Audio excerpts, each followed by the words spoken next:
भारत की पहचान है वो म्यूजिक ही है, संगीत ही है।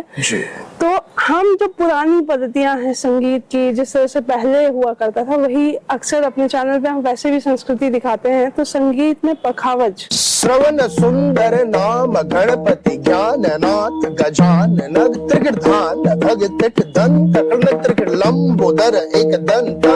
संगीत की सीरीज और हमारे साथ है ऋषि उपाध्याय जी और मैं हूँ सुरभि। इनके बारे में जानेंगे, इनके घराने के बारे में जानेंगे और जितने भी संगीत के प्रेमी हैं इस एपिसोड को जरूर देखिएगा, क्योंकि ये एक बहुत ही पुरानी संगीत की पद्धति है। गणेश स्तुति हमारे भारत की परंपरा है कि हमारे यहाँ कोई भी कार्य शुरू होने से पहले गणेश जी की आवाहन हम करते हैं। पखावज प्राचीन साज है हमारे भारतीय शास्त्रीय संगीत का। जैसा अभी मैंने इसकी ध्वनि आपने सुनी और मैंने जो स्तुति बोली, मंगल वाद्य मतलब शंख जैसे हमारा हुआ, मंदिर की घंटी हो गई गूंज रहे, तो इसमें भी गूंज है। कुछ स्मरण करता है तो ऐसी चित्र बनाता है, बिना स्मरण किए कोई चीज पॉसिबल नहीं है।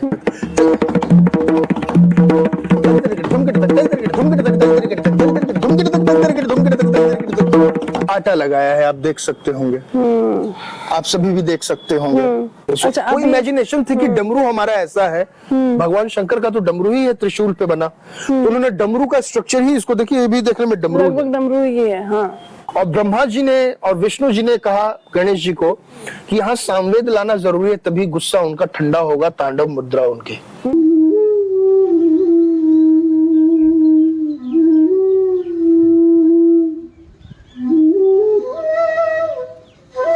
श्रवण सुंदर नाम गणपति ज्ञान नाथ गजानन त्रिगर्धान भगतिट दंत त्रिगर् लंबोदर एक दंत।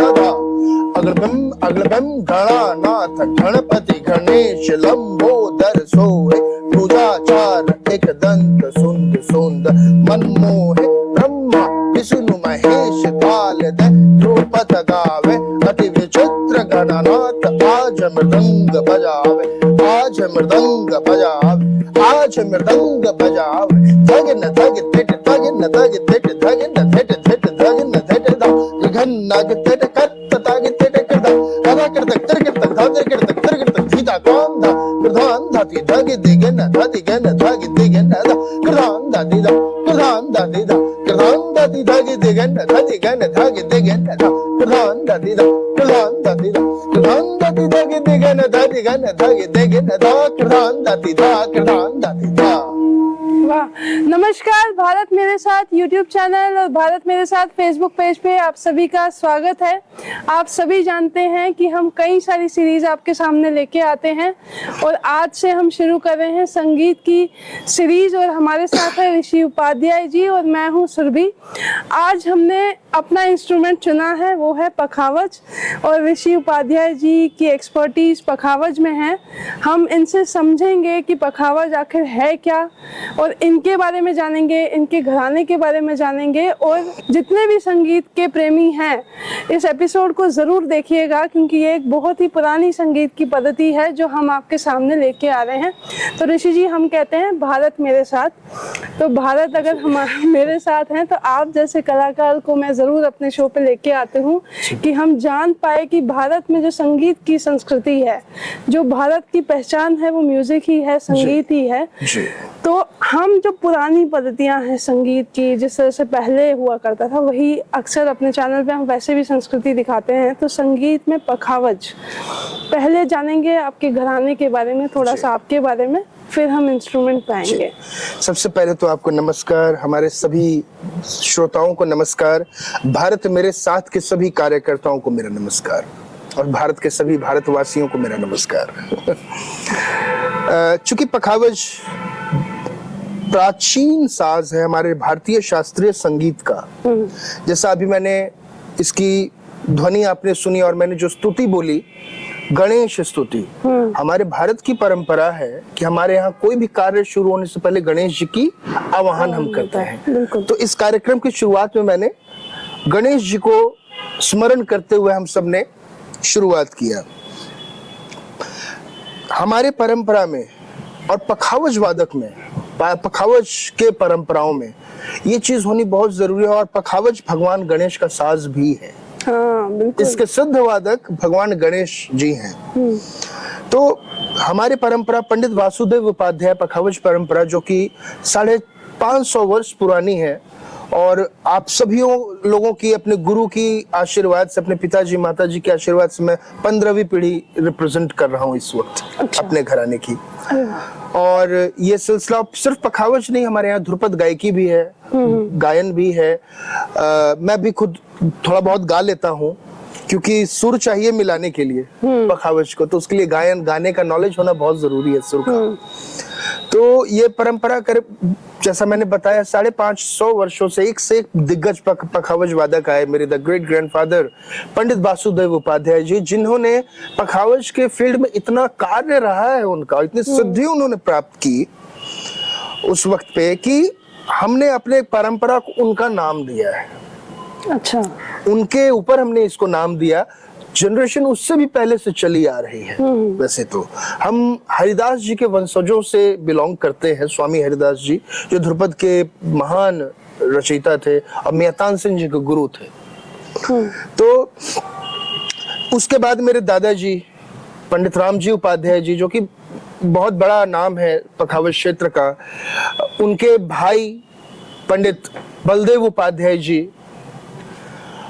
फिर उसके बाद परंपरा चलती आई, पिताजी पंडित रविशंकर उपाध्याय जी, उनके ब्रदर्स, उनके कजन ब्रदर्स।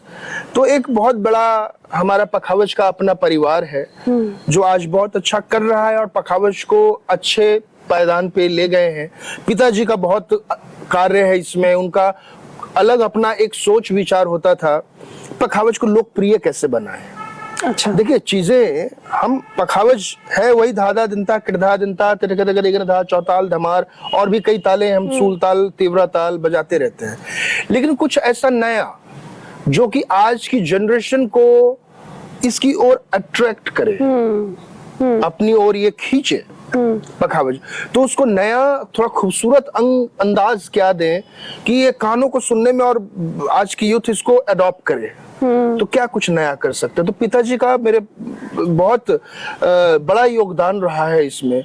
उन्होंने बहुत सुंदर बोल परन इत्यादि सब होते हैं इसमें, लेकिन अगर कायदा है तबले में, वो एक उन्होंने कंपेयर किया कि हर चीज का अपना एक जैसे स्थाई मुखड़ा अंतरा गाने में है, तो पखावज में मृदंग में कैसे सीक्वेंस बनना चाहिए, उसको हम शुरुआत कैसे करें, उसके बाद क्या आना चाहिए, उसके बाद क्या आना चाहिए। उन्होंने इसको एक इसी तरह का जैसे गाने में हमारे अंतर स्थाई मुखड़ा अंतरा है, पखावज में उसी तरह उन्होंने लिटरेचर का एक नया फॉर्म दिया उसको। तो ये उनका दिया हुआ है, और बाकी उनके आशीर्वाद से, दादाजी के आशीर्वाद से, अपने परंपरा के सभी पूर्वजों के आशीर्वाद से, अपने माताजी के आशीर्वाद से मैं आप सबके समक्ष हूँ, जो भी थोड़ा बहुत आता है। तो जनरेशन, जैसे आपने बात की जनरेशन टू जनरेशन चीजें और रिसर्च होता गया जी, तो जनरेशन टू जनरेशन पखावज में क्या बदलाव आया, मैं वो जानना चाहती हूँ कि जैसे पहले की पखावज, पहले जिस तरह से बजाए जाते थे, या पहले इंस्ट्रूमेंट का जैसे मॉडर्नाइजेशन किया जाता है आज, जैसे आपने कहा यूथ कैसे अडॉप्ट करे, तो शुरू में इसका ऐतिहासिक क्या था और अभी इसमें कितने चेंजेस आए हैं और क्यों करने पड़े वो चेंज। बहुत बढ़िया। देखिए हम भी हमेशा कुछ नई चीजों की ओर भागते रहते हैं, जानने की कोशिश करते हैं, कुछ नई रिसर्च करते हैं। अब अगर कोई टॉपिक लिया हमने अपनी रिसर्च में, बहुत सारे रिसर्चर्स होते हैं जो करते हैं, एक टॉपिक पे ही सबका एक जैसा तो हो नहीं सकता है। बिल्कुल। हर इंसान का अपना सोच, अपना विचार अलग अलग है। अपनी, जैसे हमारे संगीत में 9 रस है, 9 इमोशंस, तो हर इंसान के डरने का, प्यार करने का, सोचने का तरीका अपना अपना नया अंदाज है। अपने तरीके से हम समझते हैं, आप अपने तरीके से समझते हैं। तो अपनी बातों को, अपनी फीलिंग्स को हम अपने अंदाज से या कैसे लिख पाए। चित्रकार उसकी कला अपनी कुछ स्मरण करता है तो ऐसी चित्र बनाता है। बिना स्मरण किए कोई चीज पॉसिबल नहीं है। और जरूरी नहीं है कि 4 चित्रकार 5 चित्रकार हैं तो सब एक ही जैसे बनाएंगे। सबकी अपनी अपनी अलग अलग थॉट्स, अपनी अपनी इमेजिनेशंस हैं। तो उसी तरह पिताजी ने अपने पिताजी की इमेजिनेशंस को देखा कि ये मेरे पिताजी की है, तो डैडी ने सोचा कि मैं इसमें और अपना अलग सा एक योगदान क्या दे सकता हूँ, अपनी पहचान कहाँ बना सकता हूँ कि अगर कोई ऐसा मैटर आए, कोई ऐसा टॉपिक आए या ऐसा कोई चलन आए पखावज में जो लोग आंख बंद करके सुने तो समझ जाए कि हाँ ये उनकी बनाई हुई चीज है, उससे बहुत मिलती जुलती हुई चीज है। ये अगर किसी ने बजाया तो उनको स्मरण करके ही बजाया, और बाकी उसमें अगर कोई अपना नया वो डालता है तो वो अपनी उसकी पहचान उसमें बनी। तो पिताजी ने अपना बनाया, उनको जब हम सुनते हैं तो उनसे शिक्षा भी ली, गुरु भी हैं। तो अब उसका तो मैं रियाज करता ही हूँ। आप थोड़ा सा बताएंगे? वो रियाज से पापा ने एक बहुत सुंदर रेला बनाया धूमकिट का। तग तेटे किट धूमकिट तक, तग तेटे किट धूमकिट तक, तागे तेटे किट तक। ये पिताजी की निकाली हुई और बनाई हुई रेला है, जिसको हम कहते हैं रेला, जो एक के बाद एक बढ़त लेती जाती है और उसका अलग अलग अपना अंदाज होता है। तो इसमें अब अगर मुझे अपना कहीं नया सोच दिखा कि इसमें मैं और क्या कर सकता हूँ, तो पापा ने तो कहीं से कुछ छोड़ा है नहीं फिलहाल इसमें कि मैं कुछ सोच सकूं। लेकिन फिर भी थोड़ा सा पापा को हमेशा पूछता रहूंगा कि डैडी देखिए तो ये कैसा है, तो वो जब स्वीकृति देते हैं कि नहीं ये ठीक है, कुछ अपना तुमने सोचा है, समझ लीजिए वो मेरे लिए एक अवार्ड से कम बड़ा चीज नहीं है कि गुरु अगर ऐसा बोल दे। तो उनके रेले को मैं थोड़ा सा बजाता हूँ और उसमें थोड़ा सा दिखाता हूँ कि मैंने लेफ्ट का थोड़ा सा जो अपना एक बनाया, तो आगे वाला उस चीज को देख के पसंद करे और उसको थोड़ा उसकी ओर अट्रैक्ट हो तो कैसे है। तो धूमकिट का रेला पापा का, तग ते टिकट धूमकिट तक, तग ते टिकट धूमकिट तक, तग ते टिकट तक, ते टिकट धूमकिट तक, तग ते टिकट धूमकिट तक, तग ते टिकट धूमकिट तक, तग ते धूमकिट तक, तग ते टिकट धूमकिट तक, तग ते धूमकिट तक, तग ते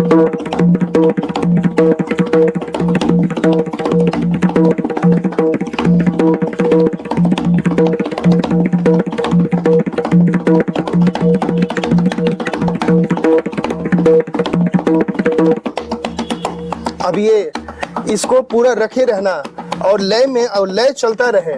तो ये थोड़ा सा मैंने अपना इसमें ये अब ये दाहिने की तैयारी यहाँ से शुरू करेंगे।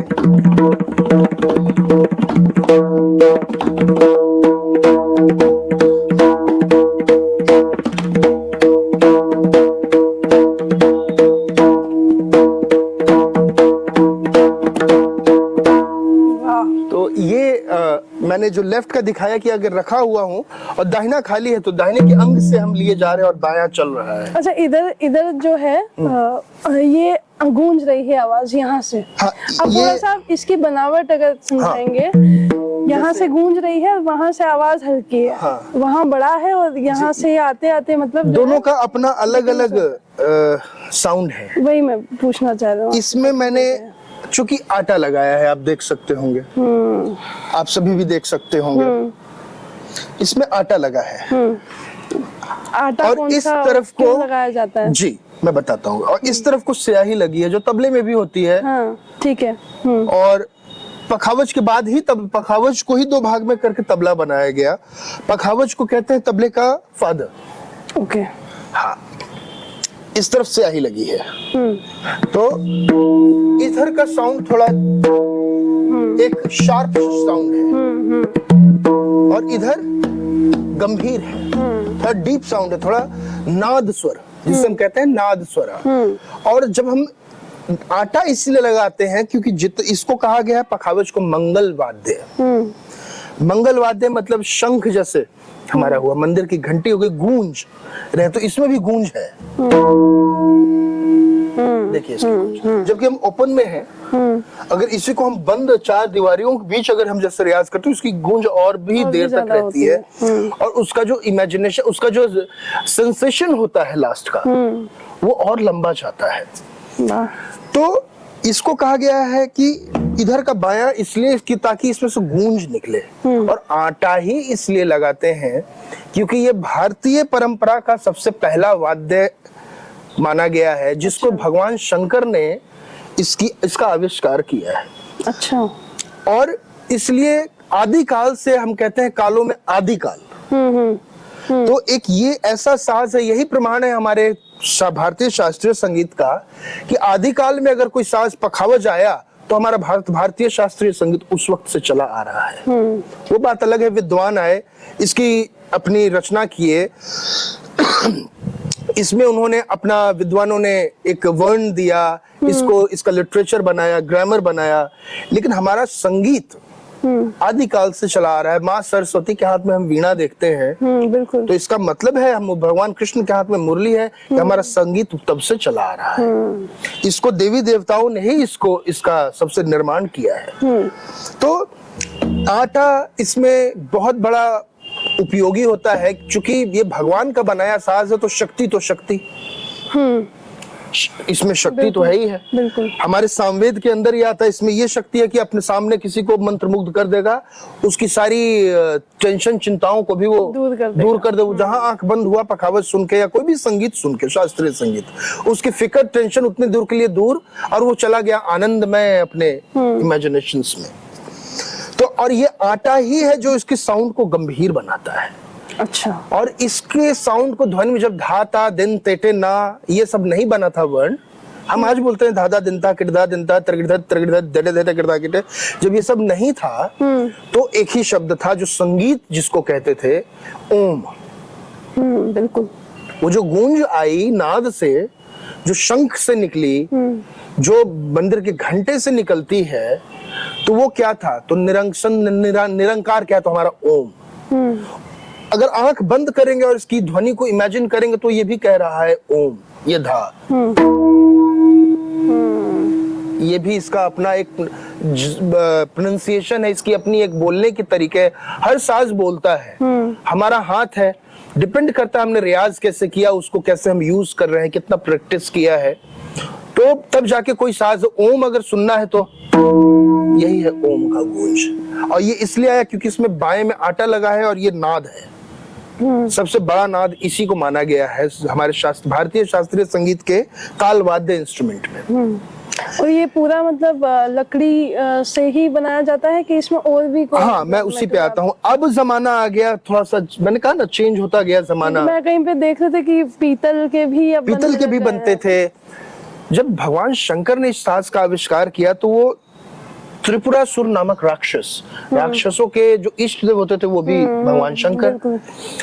तो राक्षस कभी नहीं चाहते थे सृष्टि बसे, सृष्टि पे इंसान आए, सृष्टि पे कोई मनुष्य आए। वो चाहते थे अपने राक्षस समाज को ही बढ़ाना। तो भगवान शंकर जी अपने सृष्टि की रचने के लिए उस तपस्या में लीन। राक्षस उनको डिस्टर्ब करते हुए उन्होंने कई बार समझाया कि मेरा शिष्य है, मेरा भक्त है, इसके साथ अनर्थ ना करूं, लेकिन राक्षस अंततः भगवान शंकर ने उसका वध किया और उसको एक वरदान भी दिया कि तुम्हारा यह वध खाली नहीं जाएगा। उसी के लहू और वहां की मिट्टी से उसी वक्त वो तांडव मुद्रा में आए, गुस्से में, और वो बनाते बनाते एक पखावज आकार बनाया और उसकी नसों से बद्धी का, ये जो बद्धी आप देख रहे हैं, उसकी नसों से बद्धी, इन चीजों से, उसके चमड़ों से इसका बनावट, और इधर मिट्टी लगा के उन्होंने मिट्टी लगाया और इस साज को यूं उछाला तो इसमें से आवाज आई ओम। और ओम आते ही ये गणेश जी ने अपने पेट पे इसको धारण किया और ब्रह्मा जी ने और विष्णु जी ने कहा गणेश जी को कि यहाँ सामवेद लाना जरूरी है, तभी गुस्सा उनका ठंडा होगा, तांडव मुद्रा उनकी। तो सामवेद कैसे आए? तो ब्रह्मा जी और विष्णु जी के ध्रुपद गायकी भी उसी वक्त आई, बड़ी प्राचीन गायकी। और ध्रुपद और पखावज का जन्म एक साथ हुआ है, कह लीजिए। तो उन ब्रह्मा जी विष्णु जी के ध्रुपद, गणेश जी का ये मृदंग अपने पेट पे रख के बजाना, और ओम तो पीछे चल ही रहा है। वो तो तांडव जब हो रहा है तो ओम तो चलेगा ही। सरस्वती जी का वीणा कि सामवेद कैसे लाया जाए, तो इन भगवान ने, नारायण ने अपने शंख करके जब सामवेद आया तो उनके तांडव मुद्रा धीरे धीरे वो शांत होके, और वो मधुर संगीत में नटराज का जब उन्होंने रूप लिया भगवान शंकर ने, तो वो वहीं से भरतनाट्यम नृत्य की भी शुरुआत हुई। भरतनाट्यम का ही वो एक पोज है हमारा नटराज, और वहीं सामवेद आया और उन्होंने अपना गुस्सा शांत किया। ये पखावज का, और उसी वक्त पहली बार बजा पखावज गणेश जी के हाथों से, और सामवेद भी लाया गया। तो ये पखावज की हिस्ट्री है कि पखावज आया कैसे और पखावज बना कैसे। उसके हड्डियों से ये गट्टे बने थे, जैसे हमारी हड्डियां होती हैं, उन हड्डियों से यहाँ के गट्टों को बनाया गया था। अच्छा, अच्छा, कोई इमेजिनेशन थी कि डमरू हमारा ऐसा है। भगवान शंकर का तो डमरू ही है त्रिशूल पे बना, तो उन्होंने डमरू का स्ट्रक्चर ही, इसको देखिए ये भी देखने में डमरू लगभग डमरू ही है। हाँ। हाँ? तो ये साज जब उन्होंने बनाया तो उसी को डमरू को स्मरण करके ही इसका आविष्कार किया। अच्छा, अब जैसे है कि आजकल क्या होता है कि पखावज जैसे देखना आम लोग नहीं, जैसे आप घराने से आते हैं, जो लोग घराने से नहीं जुड़े हुए हैं और फिर भी कॉन्सर्ट्स में जाते हैं, परफॉर्म करते हैं, वो ढोलक और इन चीजों का प्रयोग, तबले का प्रयोग अधिक होता है। तो आपको लगता है कि ये इंस्ट्रूमेंट कहीं ना कहीं वो पीछे हो रहा है, या इसमें कहीं पे कमी है, इसकी पॉपुलैरिटी में कहीं ना कहीं कमी आ गई है, ऐसा है? क्या है ना कि हमें सबसे पहले पखावज के अच्छे विशेषज्ञ को ढूंढना पड़ेगा। अगर हमें इस साज को आजकल, जैसे मैंने कई नोटिस कर रहा हूँ, हमारे पास संगीतकार बहुत अच्छे अच्छे हैं, मैं बहुत अच्छे हमारे कंट्री में एक से एक म्यूजिशियंस हैं। हम बहुत लकी हैं कि हमारा भारत जो है, हमारा कंट्री जो है, इतने अच्छे अच्छे म्यूजिशियंस को रखे हैं अपने पास, और इतने अच्छे अच्छे म्यूजिशियंस रहे हैं। तब तो डिपेंड क्या करता है कि जो हमारा फील्ड है हमें उसको लेके चलना चाहिए। अब जैसे मैं तबला बजाता हूँ, लेकिन तबले का ज्ञान एक तबले वाले के पास जो है, उसके ज्ञान और मेरे ज्ञान में तबले के फर्क होगा। मैं गाता भी हूँ,